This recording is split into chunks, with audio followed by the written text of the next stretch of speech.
बिजलाल वर्मा जी बैठे हैं ward number 6 से पहले भी लड़ चुके हैं जिला पंचायत और अब भी उम्मीद है कि लड़ेंगे और ऐसे निरंतर समाज सेवा से जुड़े रहते हैं।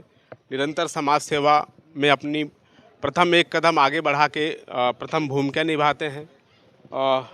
क्या संदेश देना चाहेंगे यहाँ से अपनी वार्ड नंबर 6 की जनता को? मैं आप सभी को बहुत बहुत धन्यवाद देता हूँ।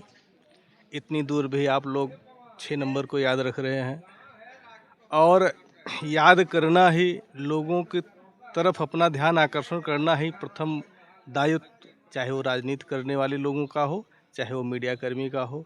प्रत्येक घटनाओं पर, प्रत्येक कार्यों पर नज़र रखना प्रथम दायित्व है। उसमें सहयोग करना, जो उचित हो, जो न्याय तर्क हो, उनका साथ देना ही एक सबकी नैतिक जिम्मेदारी बनती है। क्या आपकी बार अगर सीट आपके मुताबिक आती है तो आप चुनाव में उतरना चाहेंगे?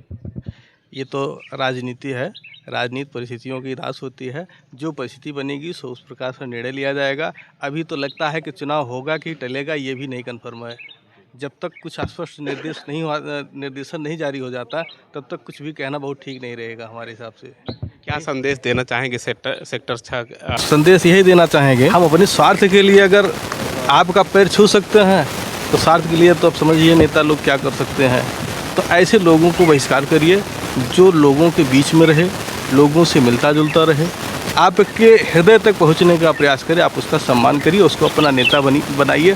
क्योंकि आप नेता चुन रहे हैं अपने विचार का नेतृत्व करने के लिए, आपके क्षेत्र की समस्या का नेतृत्व करने के लिए, न कि कोई कलाकारी के लिए कि चलिए ताली बजा के काम निकाल लिया जाए। क्योंकि जब एक अच्छे विचार के व्यक्ति का आप चयन करेंगे, निश्चित रूप से उस विचार की वहाँ विचारधारा दिखेगी और उस प्रकार का निश्चित रूप से व्यवस्था बनेगी। इस कार्यक्रम में आपके चैनल को और आपकी टीम को बहुत ढेर सारी बधाई। और आज इस कंबल वितरण कार्यक्रम में लमसम हम लोग का दूसरा तीसरा वर्ष है।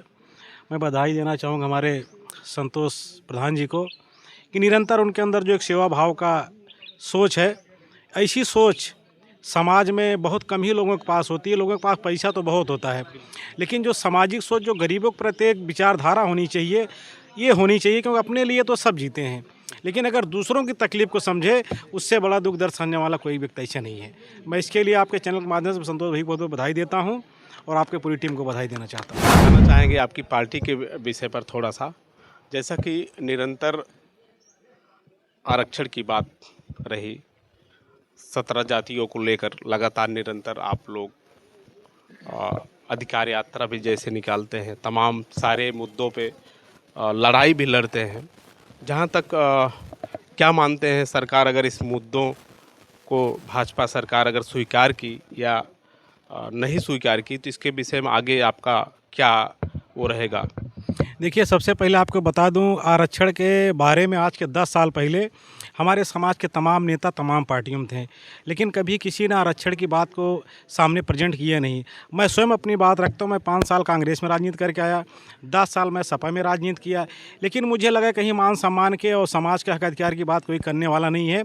हमारे समाज को भी नेतृत्व करने वाले नेता थे, उन्होंने केवल अपना भला किया और समाज के प्रति कहीं मैंने देखा, मैं तो कई मंत्रियों के पास गया भी, लेकिन वहाँ उनके पास समाज के प्रति बात करने के लिए समय नहीं था। और मैं धन्यवाद देना चाहता हूँ ऐसे हमारे पुरुष नहीं महापुरुष जिसको हम लोग मानते हैं, निषादों गांधी, डॉक्टर संजय कुमार निषाद जी। उन्होंने एक संगठन लाया, संगठन के माध्यम से निषादों को जगाने का काम किया और उनके हक अधिकार को बताने का काम किया।